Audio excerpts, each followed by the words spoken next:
Hi, everyone. Welcome to today's webinar. Kim here from Mable, and you are in a webinar today on preparing for NDIS Plan Reviews, what you really need to know. We have the wonderful Nellie and Shalee from Community Resource Unit here who will take you through this topic today.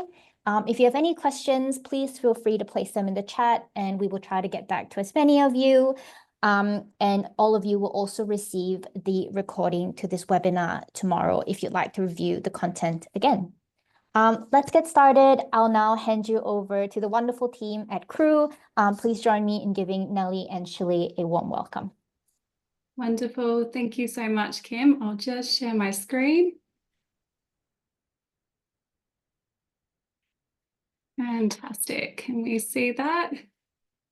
Great. Okay, so thanks. Hi, everybody, and thank you for coming along to the webinar today on preparing for NDIS Plan Reviews, what you really need to know. So my name is Nellie and my co-presenter is Shalee. I just want to start by acknowledging the traditional owners of the lands on which we meet. For us here in South Brisbane, it's the Turrbal and Jagera people. And recognise this land always was and always will be Aboriginal and Torres Strait Islander land. We recognise the significant contributions of First Nations people, their continuing connection to the land, water and community. We seek relationships based on recognition, reconciliation and justice, and pay our respects to elders past and present.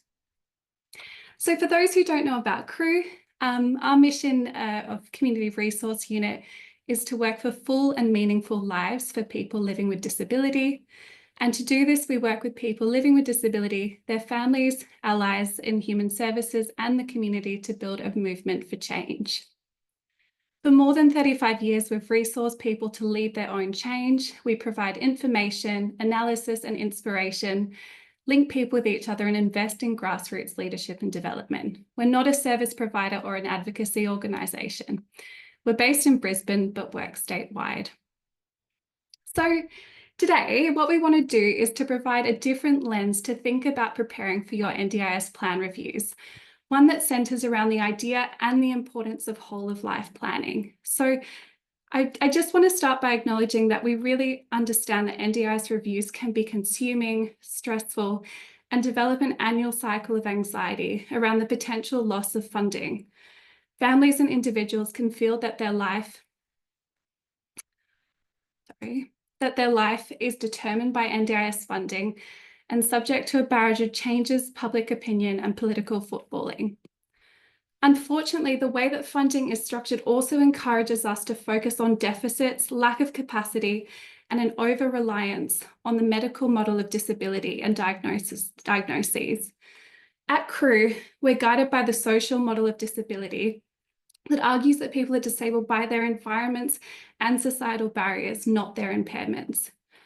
We find that people with disabilities are often first seen as NDIS participants or recipients of services rather than unique and valued individuals, just wanting to live a typical and ordinary life, just like everyone else. So at Crew, we start with the individual and help to identify what a full and meaningful life looks like for them, and then use this to guide the planning for funding and support. Over the 35 years that Crew has been around, funding models, bodies, legislation have all changed, but the ways that we vision and plan for people has stayed the same. And why we strongly advocate for and deeply believe in this positive and vision-based approach is that it helps you to adapt and adjust when there are circumstances outside of your control, such as changes to your funding or supports. So the content that we've put together today is informed through both personal and professional experience from myself and my co-presenter, Shalee. In terms of my own experience, I'm a sister to someone with complex intellectual health and behavioural support needs. And I've worked as a support worker, a case manager, a trainer, and a facilitator across the sector for the last 12 years. I've supported numerous individuals and families with setting vision and working towards them. I've also supported families then to prepare for NDIS plan reviews that are centred around strong vision by setting short, medium and long-term goals associated with this vision. I've also supported individuals and families to work through inadequate or inappropriate funding, making sure that their life plans are not determined by funding and to support disruptions that invariably, as you all know, do come. I want to strongly advocate to everyone here today that vision and life planning should always guide the funding and support that is sought. So in other words, that funding should never determine the scope or the potential of somebody's life. This approach, it does not ignore the reality of high unmet support needs, individual or family burnout or crisis, plans or funding feeling at risk, or the anxiety around past or future changes to the NDIS. It works within these challenges, but it is an approach that protects someone's innate humanity and potential, regardless of how many barriers or issues are thrown at them. So I'm going to hand over to my co-presenter, Shalee, to introduce herself. Thanks, Nellie. Hi, everybody. I'm Shalee, and I'm joining from the lands of the Darumbal people in Yeppoon in central Queensland. And I also come to this webinar with both professional and personal experience. So I'm the parent of a young person who accesses the NDIS, and I feel very fortunate for the opportunities that that has given her and the impact that that makes on all of our daily lives. So at the same time, I'm very aware of the way that the scheme isn't meeting the needs of a lot of our most vulnerable people.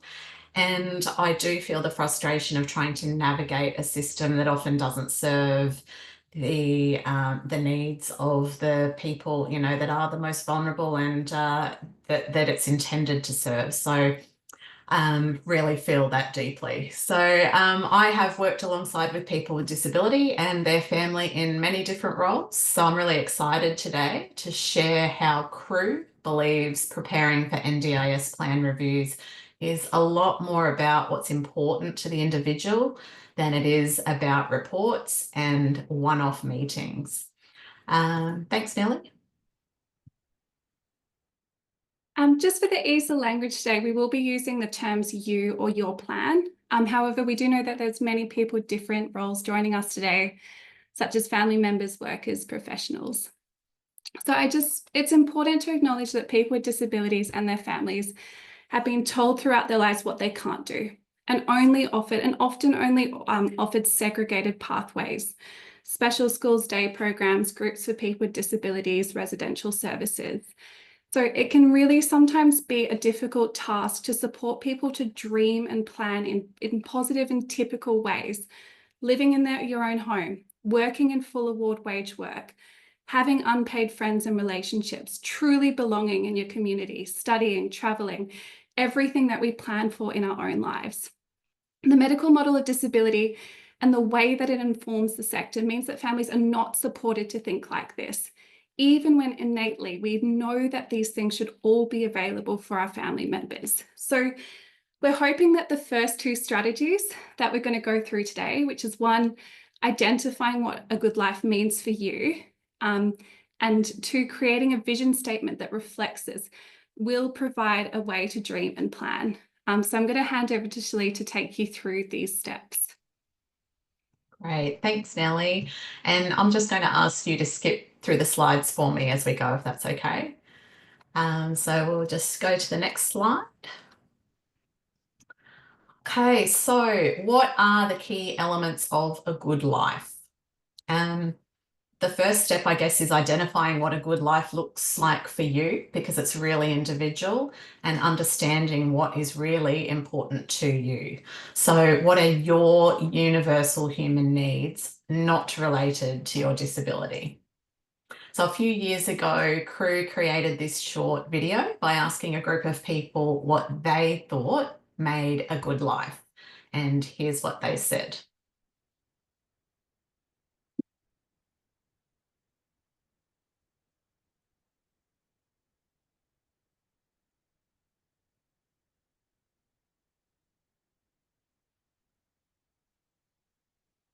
This is one. What makes a good life? All right, I'm ready for the first question. Well, that's hard to talk about. I might answer it in terms of what would be the one thing that if it were taken away from me, I'd be most upset about. Safety and stability, adventure, excitement. A good life is to be free and a bird I can do anything I want, like getting a house of my own.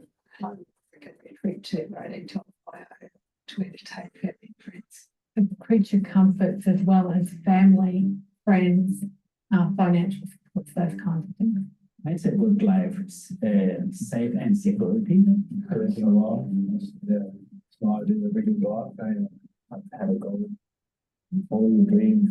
And also the opportunity to help others achieve goals. That's a good, for me, that's a good work-life balance, and that's what makes a good life. Beautiful.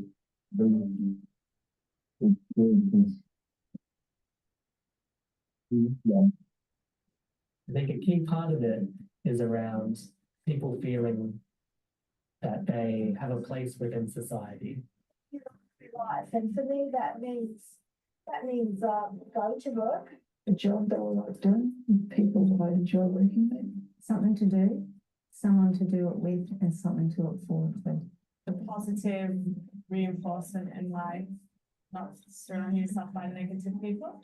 having enough money to be able to go out and socialise, feeling valued. And within our community, within society, they have a place within that, and that's where you can have a good life.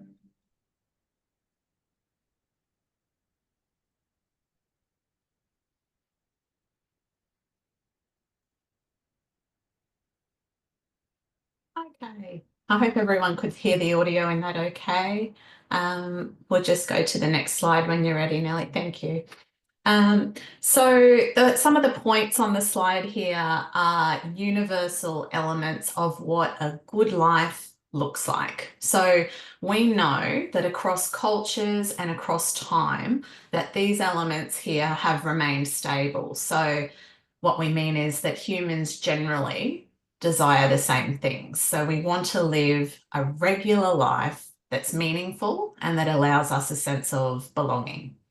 So a good life is likely to include caring and loving relationships. So that exchange of love and care with others, knowing that we're valued and that our presence is missed if we're not around. A place of one's own, somewhere that feels safe and stable and secure, somewhere to sleep, somewhere to come back to at the end of the day, that sort of thing.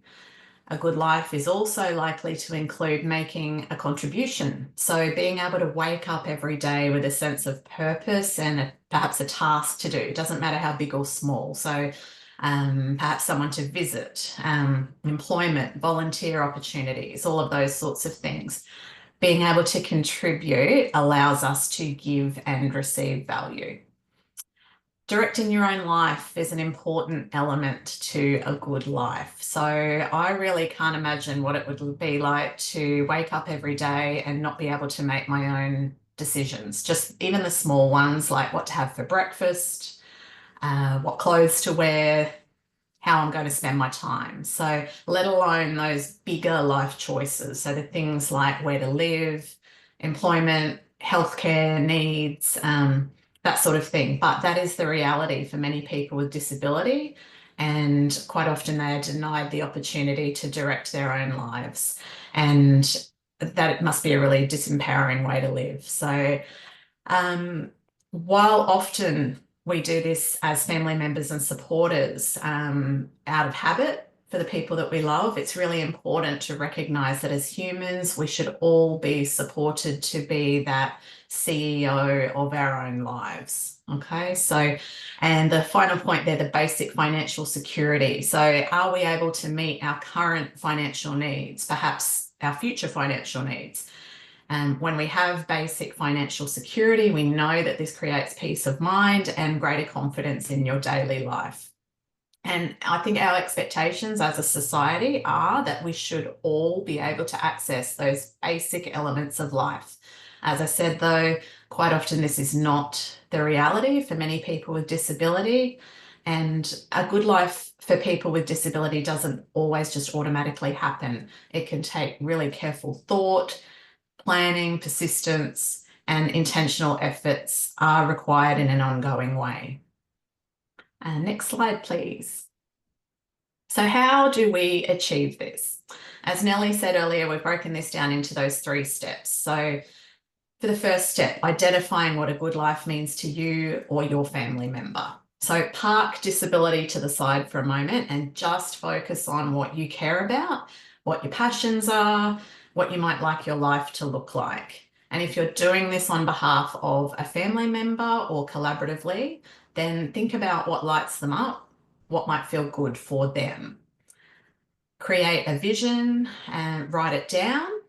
And so we're going to show you a couple of examples of vision statements on the next slide. But often I think when people hear the term vision statement, it might come across as being a bit airy-fairy or a bit alternative or out there, but it's simply just an idea of what you'd like your life to look like.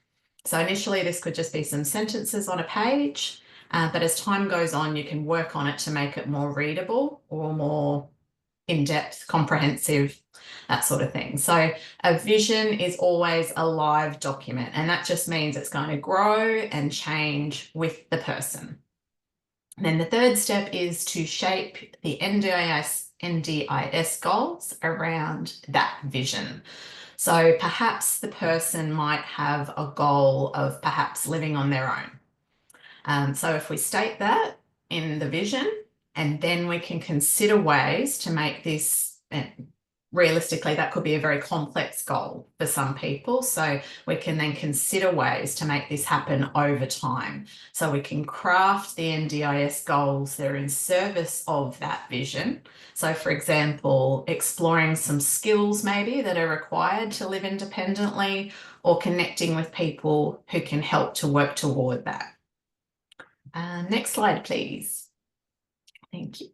So here's a couple of examples of visions that people have written and kindly shared with us. So you'll be able to see that they have been worked on over time. So it's they're very readable at the moment. So I'll just read them out for you. So the first one was written for a family, for their family member on behalf of Joshua. So we believe in an inclusive life for Joshua. We would like him to be working in a productive and meaningful job that he enjoys, balanced with a range of enjoyable social activities. Our vision is for Josh to be a valued member of the community and to live a fulfilled life. For Joshua to be healthy, happy, and living life to the fullest. To have the same opportunities as his siblings and friends, and to be supported to make those opportunities a reality.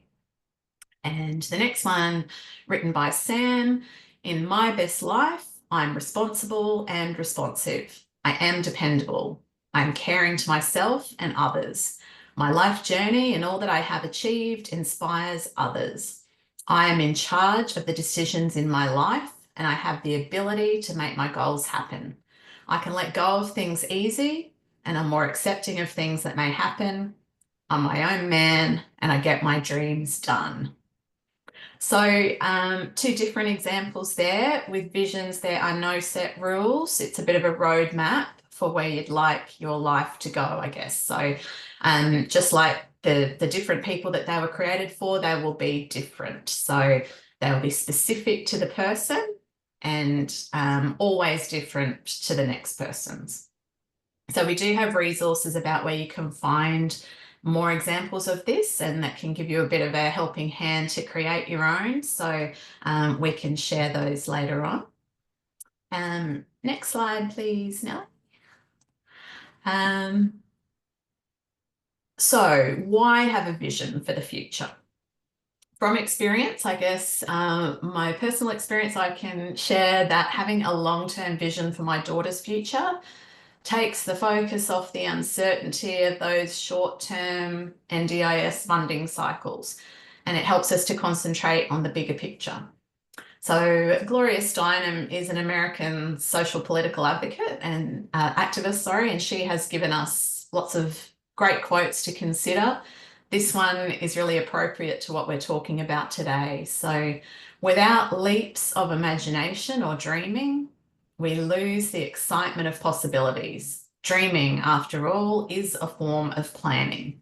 So our dreams really can inform our future reality. And I think as children, we expect this when kids are born, that their dreams will become a reality one day.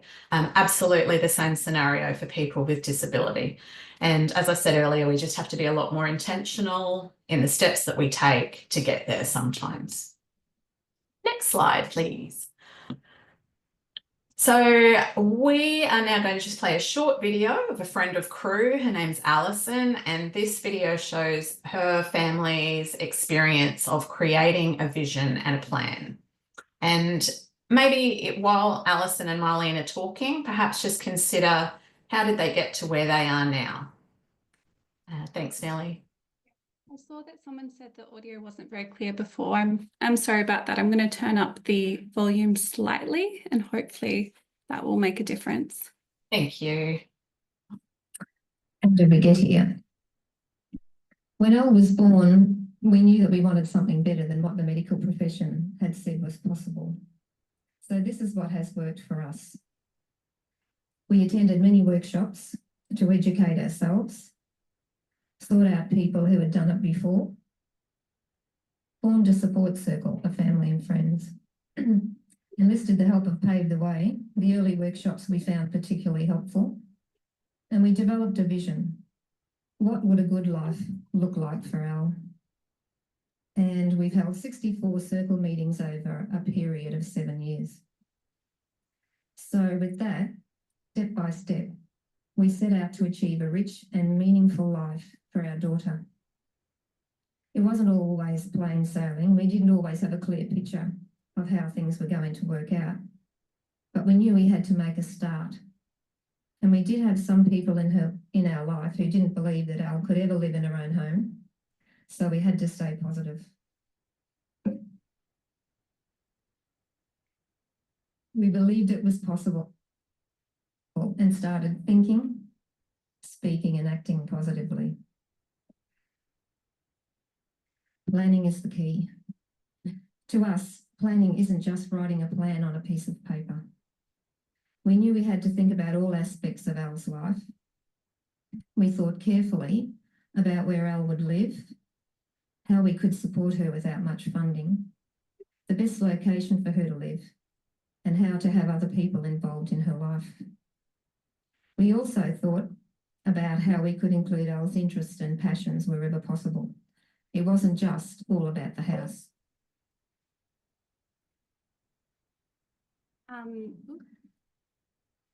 Yeah, I'm sorry if that audio is not too good. Might see if we can send out the links to those two videos, or point you in the direction of them afterwards. Thank you. Yeah, apologies for that. It was a lot better on my end that time. So I guess some of the key points that stand out for me in that video are the fact that they knew that they wanted something better. They weren't quite clear about what that was, but they wanted to kind of develop a vision for Alison around what her good life would look like. And it was just a step-by-step process, learning, discovering, not always plain sailing, but always with that belief that things are possible, and just have to get the right people around you and that sort of thing. So that the planning and the considering that life path. So the next slide, please. So a positive vision, what does it do for us? We believe that it gives direction, and at Crew we often talk about a vision being like a compass for a journey. So it can guide you, and it can also help you to stay on the course, working toward things that are important to you. A positive vision is empowering. It's a chance to create something different from what is just often on offer to everybody. You're able to think about what's important to the individual and not what you're told should be important to you. A positive vision motivates and can enthuse people. So having a vision that can be shared allows other people to understand your whys, and it brings them along with you. So if just one person is holding on to a vision, for your life, if it's just you. Like most things, it's a lot more sustainable, a lot more enjoyable when you can do it in collaboration with other people. That positive vision can create a positive path.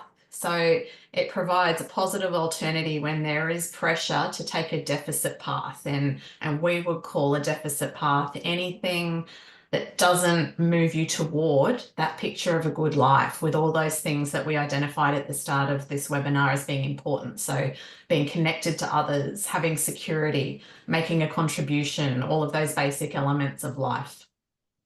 And that positive vision acts as a filter. It can assist you in making decisions. So things like, if we want X in the future, then we need to try to do Y now. It can help you think, is this decision I'm about to make, is it helping meet your future objectives? And a vision helps us to prioritize our time and our energy and our resources. So I think we can all agree that life is complex. We need to conserve our energy where and when we can, and a vision statement can help to prioritise what's beneficial for you as decided by you. And I'll hand back to Nellie now. Thanks, Nellie. So once you have identified what a good life looks like, and then you've created a vision statement around this, we can turn to how to shape them into NDIS goals to request the funding and supports that will enable these goals to be brought to life. So the first step is taking this vision for a good life and breaking it into short, medium, and long-term steps. For your NDIS plan reviews, you'll be wanting to think about what support you need in the next 1 to 2 to 3 years to advance these goals. So all NDIS funding needs to be linked to goals. And if the life goals are drawn, and if these goals are drawn from your vision and they're well articulated, you'll be able to be really, really clear on what and why you need it. And then the second step is shaping these steps into NDIS goals. Now, it's helpful to have someone, if possible, such as a support coordinator, who's able to translate these goals into the NDIS language of the day. So linking the support required for pursuing these goals into the requirements of, for example, reasonable and necessary and cost effective. However, we understand that many people don't have a support coordinator and they'll need to do this process themselves. So think about how you can speak to the following points when you go in for a plan review. 1, who you are and what you want your life to be like. So use your articulated thinking about the good life, wanting a home, a job, friends, the same opportunities as peers of a similar age without a disability. And make sure you have this written down before you go in for your meeting. And that's where a vision statement comes in. And remember, nothing is off the table. Don't think about a narrow life dictated by disability. Park the disability and the diagnosis to the side. And then your goals. Now, I can see a few things coming up in the chat about goals and plan reviews. You don't want these to be set by the NDIS or planner. So you've got to come in with your own clear and concise goals that are drawn from your vision statement.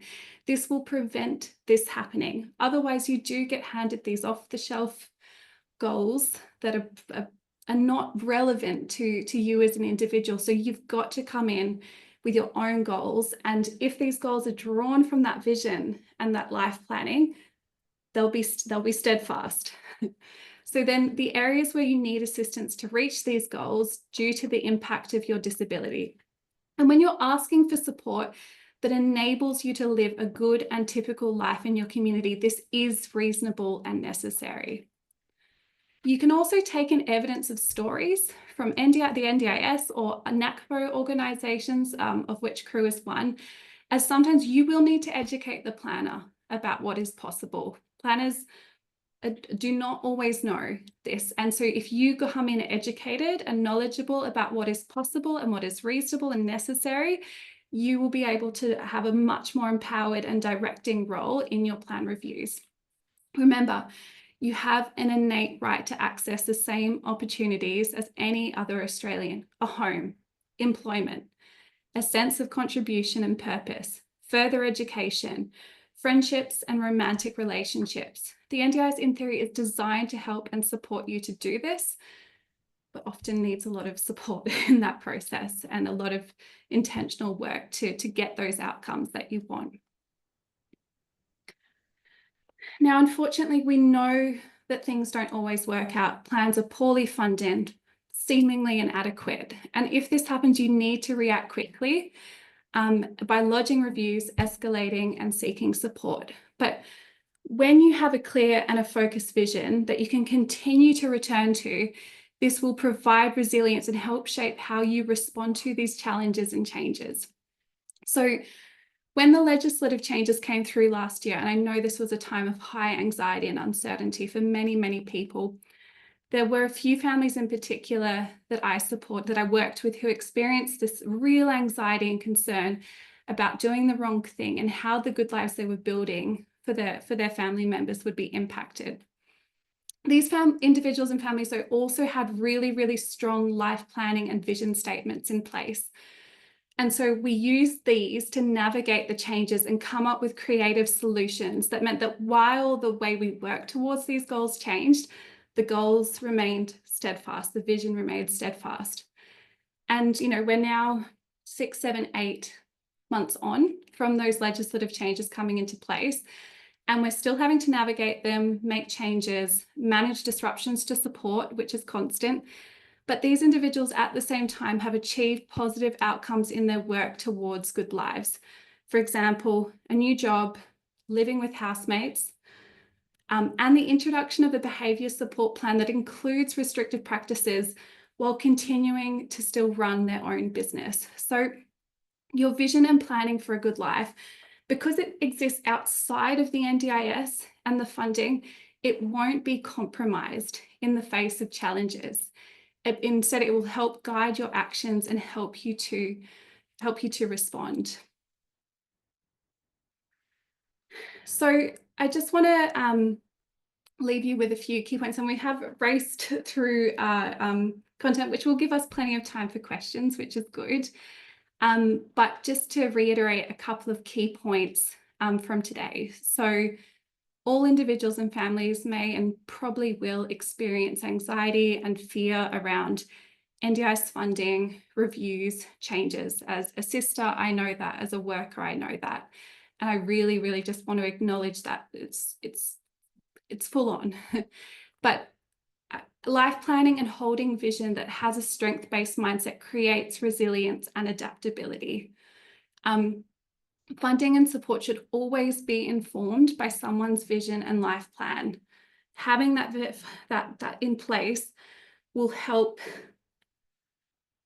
the challenges when you get into those plan reviews and you're coming up against planners who may not be supportive, who may be challenging to work with. So you have to be empowered. You have to be the one that leads that approach. So yeah, funding and support should always be informed by someone's vision and life plan. And vision and life planning will help you to react to and to manage inadequate funding and changes to support that will arise.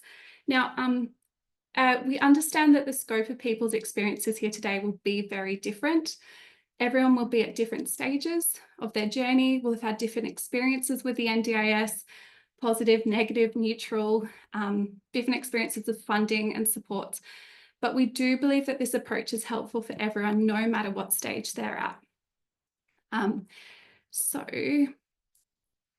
just want to leave you with a quote from Nelson Mandela. So, action without vision is only passing time. Vision without action is merely daydreaming, but vision with action can change the world. So if anyone is interested in finding out more about these topics, such as identifying what a good life looks like, creating a vision statement, please feel free to visit our website or give us a call.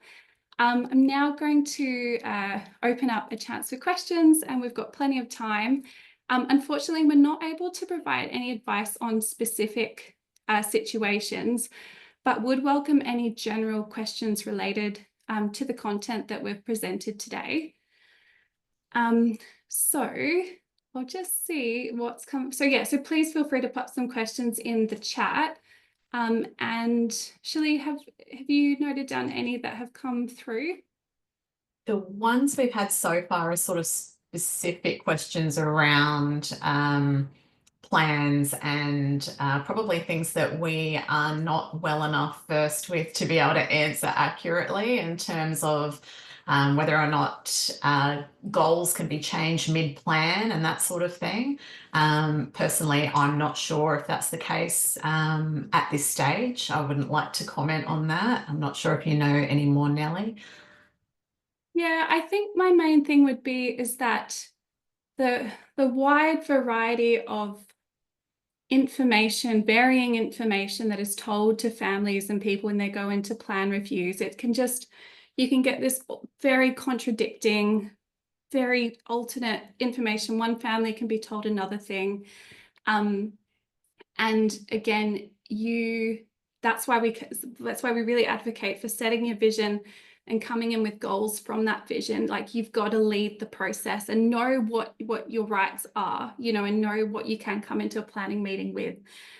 So getting really informed about what to expect, and what you know, and again, not just relying on what you've been told by one person. So clarifying and checking that information, that can be through, you know, advocacy organizations. It can be through capacity building organizations such as CREW. So checking that information and questioning it, you know, just not taking it for, well, I've been told this by one person, so that must be the way of how things are. So I guess my advice there would, so just in terms of never adjust the goals, just add or remove. The planner discounts it all and makes their own ideas. Once they've been set, they can't be modified. Again, this for me all just feels like a lot of information that may not be correct. And to really just be going in and checking and again, questioning what has been told, because for me, my experience in plan reviews is that goals can absolutely be adjusted, goals can be reviewed, goals should be reviewed, especially when people are having rollover plans for, you know, 2, 3, 4 years. So we're coming into plan reviews where the goals haven't been reviewed for 4 or 5 years. Absolutely, they need to be reviewed and updated. And again, if you come in with really clear direction on what you want those goals to be, again, I've worked with families who come in super prepared, and then the planner takes their lead. Yes, great. Yep, great answer. So ask questions, I guess, would summarize that. Like, be open to more than one answer. If it's not the one that you're looking for, perhaps it's not accurate. So keep asking questions. Yeah, very much agree with that. Yeah. So people have asked if CREW is able to help with creating vision and providing resources and things like that. Yeah, absolutely. Yes, definitely. Yes, we are. Yes, and we can put some links up. I'll put a few into the chat in a minute. Each state in Australia has their own capacity building organisation similar to CREW. So we've got Belonging Matters in Victoria. We have Imagine More in the ACT. We've got Resourcing Inclusive Communities in New South Wales. There's CREW in Queensland. Obviously, Tassie is covered by Belonging Matters in Victoria. South Australia and WA, I have to check that. But all these capacity building organisations share all the same values and the vision and approach that we have with you today.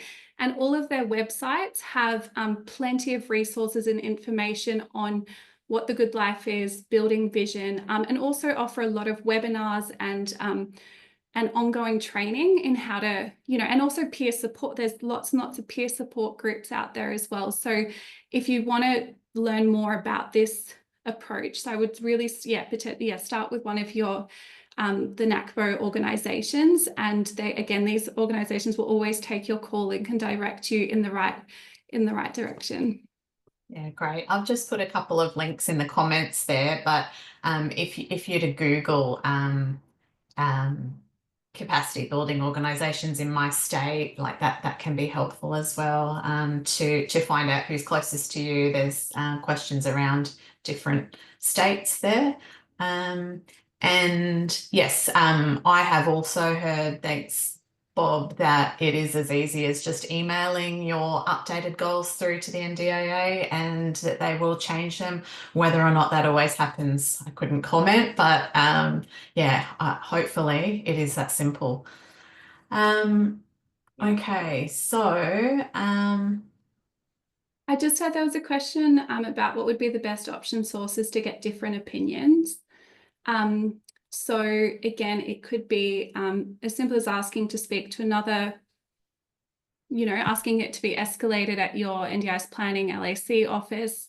It could be calling the NDIS. It could be calling a NACWO organisation. It could be asking, joining a peer support group and getting perspectives from other families and individuals who are going through their plan reviews. So I guess, there's probably lots of avenues where you can really try and just check that information. great.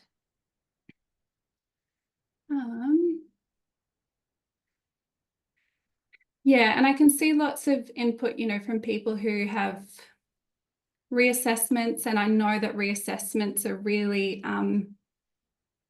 stressful. I have been trying to support families just to be a bit proactive on that. So checking potentially whether they might be come up for a reassessment and putting like proactively preparing for that if that was to happen. So what assessments and reports would be needed. So yeah, just trying to get on the front foot as much as possible and get really educated on what might be happening. But I know that's incredibly frustrating for so many people.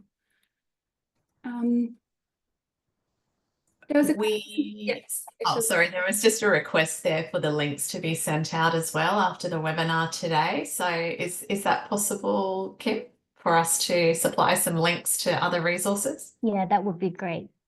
Fantastic. Thank you. Dina, Crew, we are primarily based in Queensland.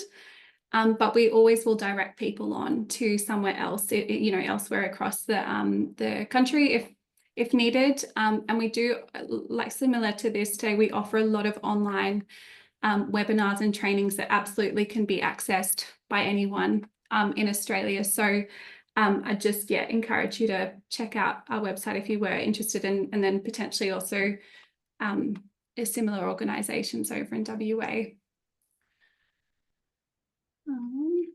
Just having a scroll through.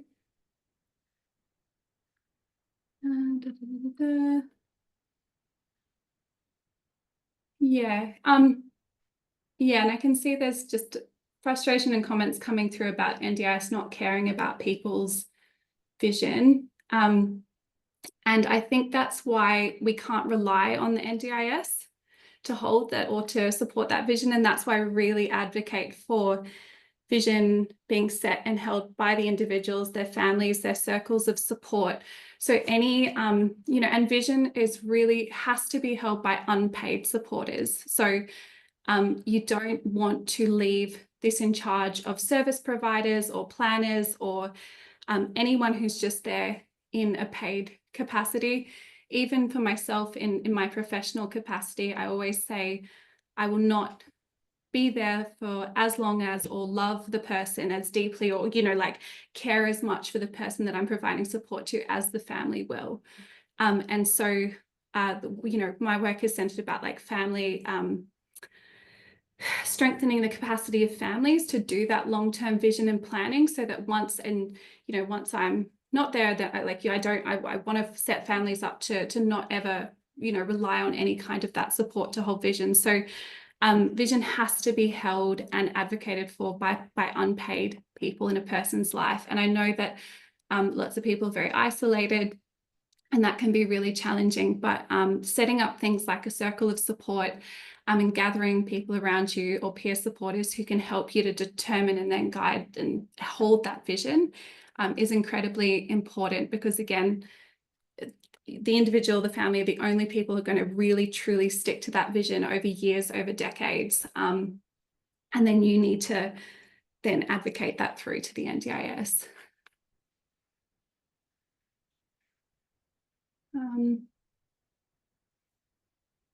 Yeah, so just a question, what if you have a good plan review session and the planner works through a great plan, but then it goes for final approval and gets cut in half?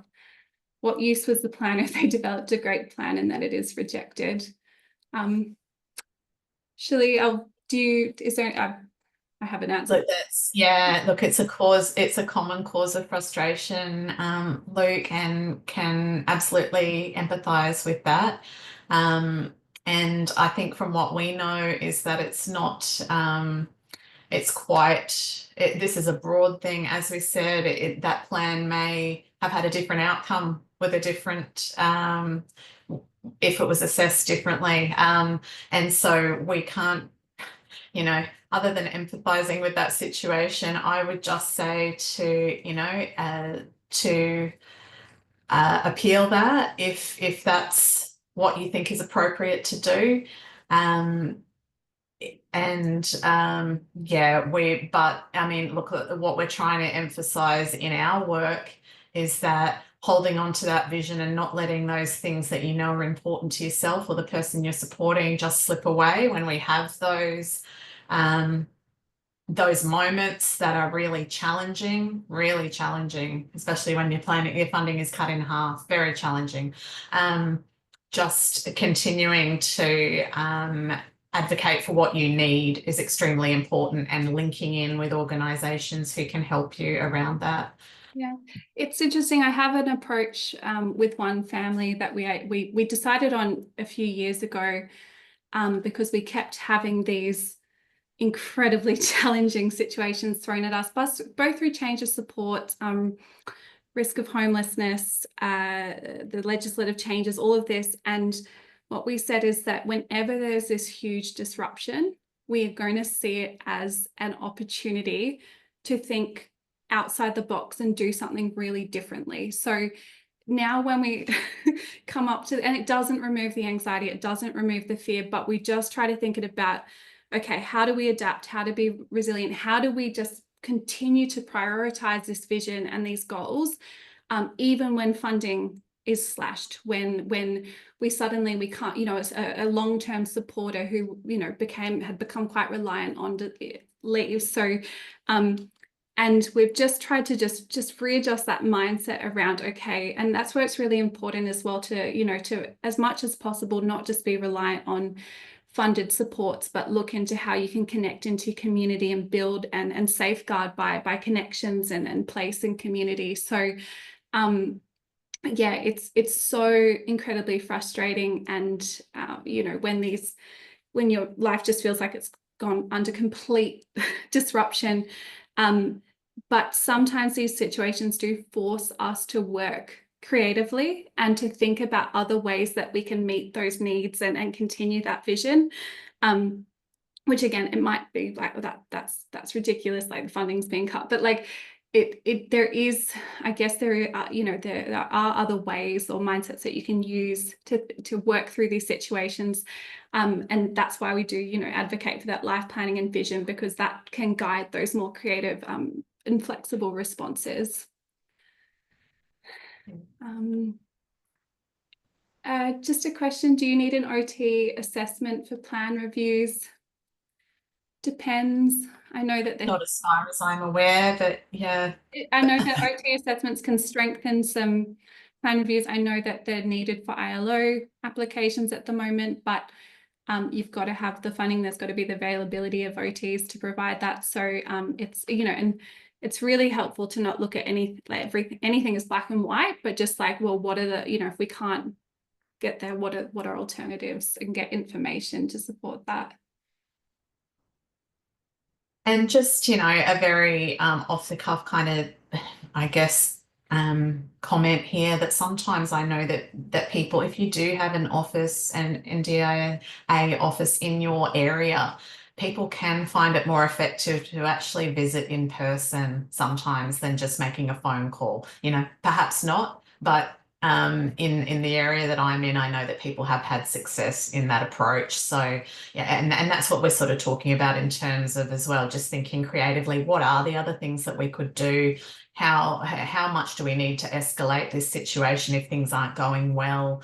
Yeah, just thinking a little bit outside the box, and yeah, at the same time acknowledging, yes, it is exhausting. Yeah. Absolutely. Yeah, definitely. And again, I know that as a sister, like it's absolutely exhausting. Just having a little check through to see if you've asked a question and we've missed it, please feel free to repost it. How do I so it's a question from Teresa, how do I ask that improved daily living category be used flexibly, not stated supports? Yeah. That's a really like common, you know, challenge that people are having. I had that situation recently where, you know, something was moved into quite a stated support, and we just had to, again, we had to be flexible. We had to like reapproach how we were looking at the support. And that's not something you can, you know, do yourself. That's where I think, again, getting that assistance or peer support or help from a capacity building organization is a good starting point. Yeah. Bob asked, do you get the same planner from one review to the next? Sometimes, but there's also a really high turnover in planners. So I've one time I was supporting someone through a plan review that took 3 months, and we had 3 different people throughout that process because of the high turnover. So unfortunately, it's sometimes you might get the same planner, but often not.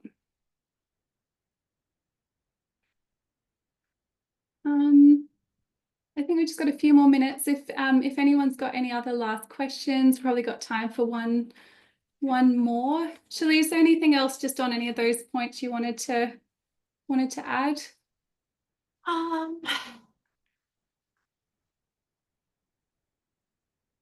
Look, I think just reiterating again how important it is to recognise that there are ways that we can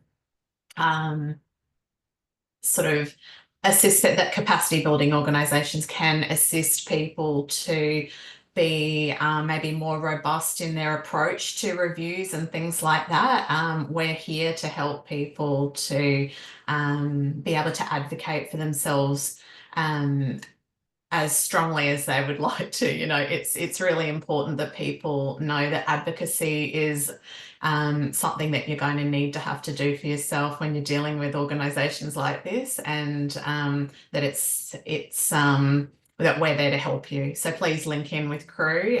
Heaps of fantastic resources on our website, and our NATVO partners websites have lots that they can share, and yeah, we're keen to help. Yeah, there's a question that came through from Luke. What can you do if all the advocacy organisations are full?